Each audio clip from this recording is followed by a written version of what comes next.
So I played the Mario 64 hack, RHDC.ppt, where you play as a retired product manager who dreams that they are back in an office setting.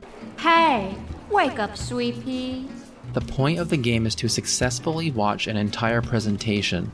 The way you do that is by drinking coffee to keep your rapidly decreasing energy up, and by completing the various 2D Mario levels, which take place on each slide of the presentation you are viewing.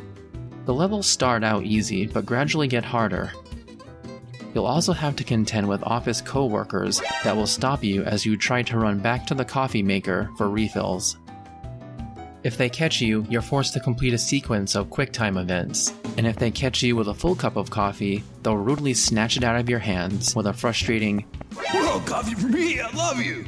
If you want to get by them unscathed, you'll have to keep out of their line of sight and do your best to be stealthy, not unlike a Metal Gear Solid game.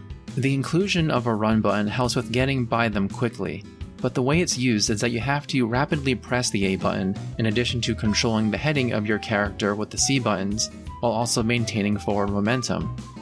This was a smart mechanic to implement because it makes getting away from your coworkers a more frantic and frustrating experience.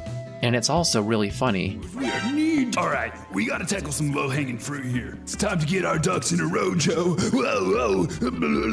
How's that sound to you? The two best things about this ROM hack are its creativity and its sense of humor. As a reminder, this is a Mario 64 ROM hack. The fact that a first-person view and stealthy gameplay mechanics were implemented at all is impressive.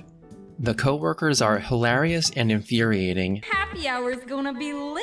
As they waste your most likely already low energy with their requests, complete with standard office jargon, Synergy, synergy, synergy, synergy. And the occasional Sims-like words thrown in. Pedal don't troll me, okay, whatever, bonk. The slides themselves are funny, and having Mario placed directly in them made me recall memories of imagining similar things as a kid.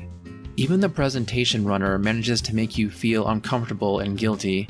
Yeah, they're probably just like getting coffee as usual. Oh, hey, look who decided to show up. Can you turn the lights off and then sit down? We'll get started in the presentation. It's a very effective way of making the player feel pressure and having them meet resistance while trying to complete their goal of getting through the presentation. The Mario levels weren't too hard for me to finish, except at the end. It's fairly common knowledge that ROM hacks are targeted at people with moderate to advanced skills. I don't fall into that category. There were also a fair amount of bugs and idiosyncrasies to work my way around. Some level geometry will unexpectedly register as quicksand, killing the player.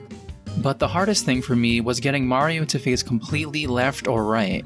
Because Mario 64 is a 3D game, it's very easy to face in some semi-diagonal direction when you really mean for him to go fully left or right. It wasn't a huge deal, but it was another factor to contend with in the later levels. I was able to persevere through to the end though, but I definitely had to refer to videos to see how other people were able to complete some of these challenges. Would I recommend this hack? Yeah. Despite already knowing the premise, it was delightful to experience the fear and anxiety induced when you hear that MGS alarm sound that signals one of your coworkers spotted you and is hunting you down. The frustration of struggling through what seemed like simple Mario 64 levels, and then feeling like, man, I remember being better at this game, followed by the joy of finally pushing through, were worth it. If experiencing short and interesting game concepts is something you're into, definitely look into playing this ROM hack. Oh my god. Oh, okay. It's just a nightmare. It's just a nightmare.